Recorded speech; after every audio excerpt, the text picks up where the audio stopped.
Selamat siang, saya Rahel Talia akan menjawab pertanyaan dari tugas manajemen keuangan. Pertanyaan yang pertama, mengapa keuangan syariah lebih maju di London daripada di Indonesia? Terlebih dahulu kita akan membahas tentang apa itu keuangan syariah. Keuangan syariah adalah satu sistem keuangan yang diterapkan dengan mengacu pada prinsip Islam dan dasar hukum Islam sebagai pedomannya. Ada 3 kegiatan keuangan syariah, yaitu 1. Pendapatan dana. Pendapatan dana harus memperhatikan beberapa hal seperti mudrabah, salah, murahabah, istihah, musyarakah, dan ijarah. Prinsip yang kedua, prinsip investasi, yang menekan sistem bahwa fungsi uang sebagai alat tukar, bukan sebagai barang dagangan atau komoditi yang bisa diperjualbelikan begitu saja. Prosesnya pun harus melalui lembaga keuangan bank syariah. Prinsip yang ketiga, penggunaan dana. Penggunaan dana dianjurkan untuk menggunakan dana dengan tujuan jelas dan tidak boleh melanggar syariat Islam, seperti memenuhi kebutuhan hidup, menunaikan kewajiban zakat, wakaf, infak, dan sedekah. Nah, alasan Indonesia tertinggal apa sih? Hal pertama, ekonomi syariah di Indonesia cenderung menggunakan pendekatan akomodatif terhadap sistem konvensional. Yang kedua, hukum positif yang berlaku di Indonesia masih sangat kuat dibandingkan dengan sistem keuangan syariah. Yang ketiga, pengelolaan lembaga ekonomi syariah kurang bersungguh-sungguh melaksanakan konsepsi ekonomi syariah itu sendiri. Yang keempat, karena bank konvensional per tahunnya sanggup mengumpulkan dana 8 triliun, sementara bank syariah hanya mampu mengumpulkan 600 miliar. Dengan angka tersebut, 10 tahun ke depan pun masih akan sulit untuk mengejarnya. Yang kelima, Indonesia sebagai konsumen market, bukan market player. Yang keenam, kurangnya sosialisasi perbankan syariah. Yang ketujuh, kurangnya kesadaran peradaban hingga lemahnya pemahaman perbankan syariah dan terbentur dalam Undang-Undang dan Fatwa MUI nomor 1 tahun 2004 tentang bunga, interest faidah. Nah, mengapa keuangan syariah di London lebih maju? Nah, kita lihat pada perkembangan perbankan syariah di London lebih maju dibandingkan dengan negara Asia. Kemajuan tersebut dapat kita lihat dari tingginya aset bank syariah di Inggris yang sudah mencapai 18 miliar US dollar, dan juga perbankan syariah di Inggris dijadikan sebagai tempat berinvestasi oleh kalangan umat Islam dari negara teluk dan kaya raya dengan prinsip syariah. Sehingga perbankan syariah di Inggris lebih dikenal dengan istilah investor banking, dan banyak produk perbankan syariah di Inggris juga menawarkan produk investasi yang penggunaan dananya sesuai hukum Islam.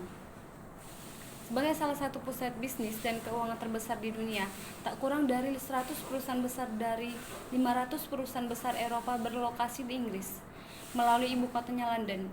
Inggris merupakan tanah yang subur bagi perkembangan industri syariah.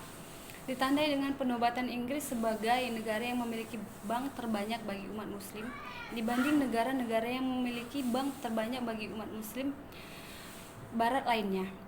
Aset perbankan syariah di Inggris mencapai 18 miliar dolar Amerika Serikat, setara dengan 12 miliar pound sterling.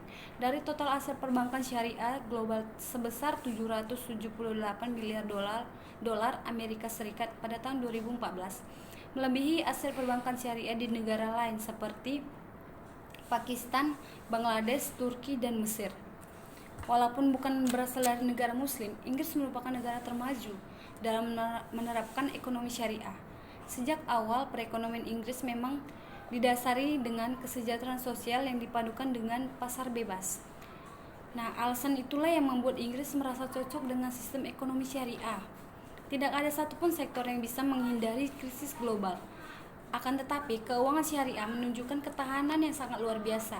Hal ini pun memicu ketarikan negara barat lainnya terhadap konsep ekonomi Islam seperti Perancis, Jerman, dan Italia yang pada akhirnya juga mengikuti sistem ini.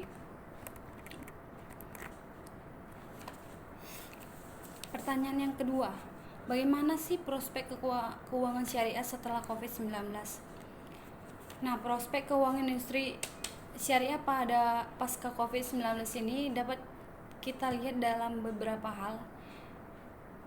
Hal pertama, evolusi peranata sosial. Hal ini akan berdampak pada cara pandang hidup dan pergeseran preferensi sosial, di mana interaksi ekonomi dan keuangan menjadi bagian darinya. Pandemi saat ini telah mengajarkan kepada kita welas kasih, solidaritas, dan kemakmuran bersama tanpa memandang latar belakang negara, etnis, dan agama. Belajar dari nilai tersebut, bukan tidak mungkin komunitas global akan mempertanyakan eksistensi dan relevansi dari sistem dan tatanan kelembagaan keuangan yang telah menghasilkan apa yang disebut L-Arian sebagai ketimpangan inequity trifecta, yakni ketimpangan yang pertama pendapatan, yang kedua kekayaan, dan yang ketiga kesempatan. Hal yang kedua dapat kita lihat perubahan metode berbisnis diiringi dengan meluasnya digitalisasi. Seiring dengan poin pertama di atas ditambah dengan meluasnya digitalisasi, cara berbisnis, metode kerja, dan transaksi keuangan juga dapat berubah drastis. Otomatis proses produksi dan proses transaksi keuangan akan terjadi hanya dalam hitungan sepersekian detik. Bagi keuangan syariah ini akan menimbulkan wilayah tantangan baru yang harus diimbangi dengan ide-ide segar. Dan hal yang ketiga, kemunculan jenis aset-aset baru. Realitas akan era digitalisasi baru akan mengubah pengertian aset. Konsekuensinya, landscape dan building block kontrak keuangan syariah akan menemukan keseimbangan baru.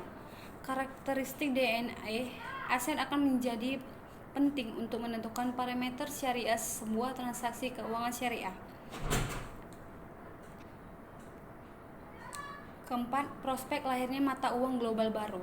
Momentum kelahiran mata uang global baru yang mengancam eksistensi fiat money tidak bisa dinegasikan. Kombinasi cryptocurrency dan teknologi blockchain akan kian menemukan momentumnya. Hal yang kelima, pergeseran tren dari globalisasi menjadi regionalisasi. Nah, pandemi telah mengungkapkan ketergantungan dunia yang cukup akut terhadap Cina yang mengendalikan sepertiga rantai pasokan global. Hal ini dapat memicu restrukturisasi besar-besaran terhadap mata rantai produksi dan sumber daya agar lebih dekat kepada penggunaan akhir. Perusahaan juga akan lebih terpacu untuk melokalkan atau membuat regionalisasi rantai pasokan mereka. Dalam konteks keuangan syariah dan pengembangan industri halal, ini menjadi pembuka jalan bagi realisasi efektif kerjasama selatan-selatan di antara negara-negara anggota Organisasi Kerja Islam.